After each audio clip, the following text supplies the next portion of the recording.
What's up guys, it's Spicy Orange, and today I'm going to talk about how strong Biscuit Oliva is in Baki. The math will be in the description. Let's get into it. Biscuit Oliva, also known as the Unchained, the strongest man in the US, lives in Arizona State Prison. Due to being the strongest, he has almost full authority in the prison to do whatever he wants, not to mention that most of the prisoners there were put in by him. Now starting off, in the most evil death row convict saga, we see that years ago he once punched a man, and with that one punch he mangled his entire body, breaking all of his bones. He encounters the same man again and takes a point-blank shotgun blast, and simply flexes the pellets out of him. After this, he casually dodges a sword slash, and when he's eventually stabbed it doesn't penetrate his pectorals, and he states his pectorals are made out of pure steel. He then sends the guy flying by punching him so hard that there's a massive indent left in his body, which kills him instantly. Then, after eating a shit ton of steak and wine, his body begins healing very rapidly, and the bullet holes close up. He then eventually meets Sikorsky, and he easily subdues him just by grabbing his wrist and tossing him away. He then gets hit with multiple blows from an angry Baki, who recently won the maximum tournament, but he wasn't very affected. Due to his thick neck, he was able to tank a kick from Sikorsky that he states would kill most people. Oliva then begins tanking a bunch of Sikorsky's knuckle slashes, which can cut the likes of Jack Hanma, but due to his skin absorbing a lot of salt water over the years, it makes it really hard to cut his skin. But you could also just say his muscles are really strong. He then one-shots him out of a window, making him go unconscious. After a little altercation with Doyle, he hurls him so fast Doyle thinks he's being thrown at 50 miles an hour, and gets slammed so hard that people in the building thought a bomb went off. He then decides to give judo a try, cause why not, and wrecks a bunch of Shibukawa's students. One of the students tries moving him, but he instead imagines moving Oliva is like moving a rooted tree. Oliva is then shown easily able to slam people twice his size. Later after his judo practice, he finds Doyle, and crushes his back with a bear hug quite casually. Moving on into the Great Chinese Challenge saga, he enters the Raitai tournament, where he encounters Yo, and almost breaks his wrist with his grip strength, as well as no-selling a kick from him as well. Yo, having an impressive body, as his training consists of getting hit with wooden swords, chains, getting a truck ran over his stomach, and staying all night under a 30-meter waterfall during a storm without passing out. But even with such a durable body, Oliva literally folds him like a lawn chair. So after folding Yo, his next opponent is Rohan, a guy who's been fighting martial artists all over the world for 25 years, and never lost. With one hand, he smashes down onto Rohan and sinks his feet into the concrete floor beneath him. Oliva was then able to handle multiple barrages of his attacks, and through those barrages, Oliva was able to power through and smash him, knocking him out momentarily. After getting back up, Rohan becomes more serious and starts barraging again, but Oliva still isn't very affected. Oliva then proceeds to headbutt him, and even Yujiro himself felt bad for Rohan. Rohan then goes for a spear hand, but instead breaks his fingers on Oliva's abs. Oliva then states you need to cut slabs of iron to even have a chance of piercing him. We're then hit with this infamous feat of pulling down what seems to be a 47DF Chinook helicopter as a daily exercise, which should roughly be about 38.6 tons of force.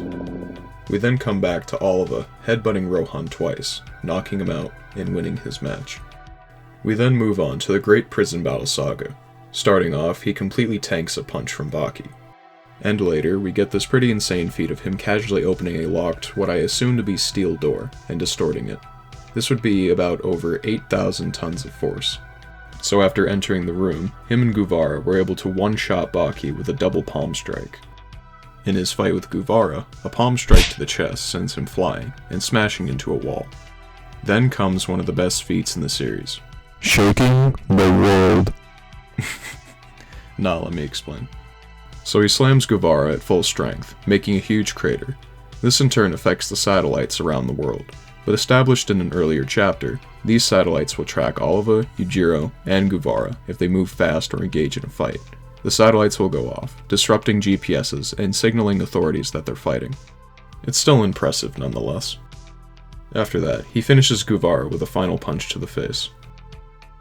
After defeating Guevara, Oliva then slaps Baki and sends him flying. Impressive feat on its own, but what makes it better are that the hits from Oliva and his strength reminds Baki of when he was 13 where he faced Yujiro himself. He makes this comparison not only once but twice during the arc. After Baki started talking shit to him, he was able to throw a motorcycle with one hand, sending it crashing into a garage. He then went to Baki's cell to show him who's boss, by simply slapping him and sending him crashing through a concrete wall. This would take about 3 million newtons, or 340 tons of force. Baki then tries punching him from the other side of the wall, but Oliva was able to grab his fist. You could also argue that Baki did hit him, but either way, it didn't do much. Oliva then pulls Baki through the same wall, breaking what's left of it, and then he decides to treat him like a wet towel by flinging him around. And as Baki's in the air, Oliva then tackles him through 3 concrete walls. Oliva continues his assault by punching Baki twice through a steel door, distorting it and sending both flying over the rail. These punches would be outputting almost 33 million newtons, or 3,685 tons of force. For reference, he's outputting more force than a rocket taking off, which exerts roughly 27 million newtons. Moving on, he grabs Baki's foot before it lands, so Baki uses his other foot to kick him, but Oliva tanks it anyway. Here I want to mention that it's pretty obvious right now Oliva is keeping up and outspeeding Baki pretty casually, which is very impressive seeing as how a very casual Baki, not too long ago, was trying to be unchained like Oliva, but breaking out of prison, dodging gunfire from multiple directions, and most notable, this feat, where he's surrounded by 7 people, 6 with guns all aimed at him. And without anyone noticing, he cracked the warden's glasses and stole all the surrounding guards' second top buttons where their hearts are. With this, he'd be moving a little over Mach 7. Keep this in mind because it gets better. While holding Baki, he slams him into the floor, making a 30cm crater in the concrete. Here he would be slamming Baki with just under 11 million newtons, or 1,232 tons of force. This then activates Baki's endorphins, which is essentially a 2x stat multiplier and pain reducer. More information on that can be found on my Gaia video. This was followed by Baki activating his demon back. This is another stat multiplier, but it's never stated how much it multiplies. But it's agreed in the Baki community that it's about a 2x multiplier, so simply, Baki is at least 4 times stronger and faster by now. So going by this, in the previously mentioned Mach 7 calc, he should be moving at about Mach 28.8. I'll get more into this when I make my How Strong is Baki vid. Soon after, we get the infamous ball technique. Now this looks a little silly at first glance, but this move is actually pretty broken. While using his insane muscle control, he's able to repel attacks from any direction, shown when he repelled Baki's strongest kick and his Go Taijutsu, where he stiffens his joints to deliver a very strong punch. The ball itself is an excellent defense, but it also makes a good offense, shown when he reaches out and basically crushes Baki with his own body. And the more Baki struggled to get out, the harder it got for him to move, as well as draining his stamina. We then get into one of the best fistfights in the series, with Baki and Oliva trading blows, and they were fighting so fast that the guards couldn't even see the fight.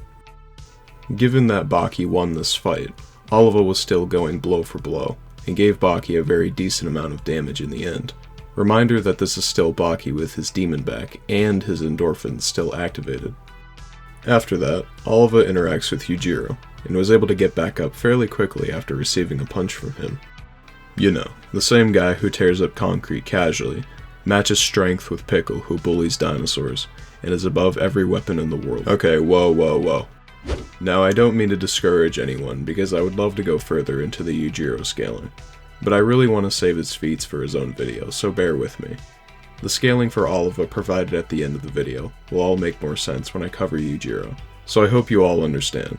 But still, this is highly impressive as most people don't handle Yujiro's blows too well.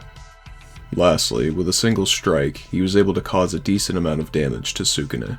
Now I noticed people put a bit of disrespect on Sukuna as well as the other sumos, but this feat is actually very impressive.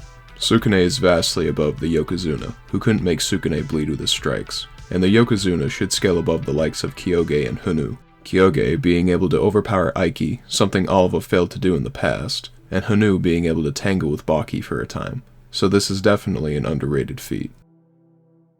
Alright, with all that out of the way, these are the stats for Oliva. His AP and durability should range between city block and town level, with speed being between hypersonic and high hypersonic. His abilities and skill are being highly proficient in brawling, with mastery of muscle control which increases his durability. Thank you so much for watching. Be sure to like and subscribe, and be sure to subscribe to all the coffee shop members as well. They make excellent content. And I just wanted to make an apology for not uploading. College was a real drag and really took a lot of my time. But I've recently graduated, so I'll be sure to push out more content to you guys sooner. Anyway, have a great day. Peace.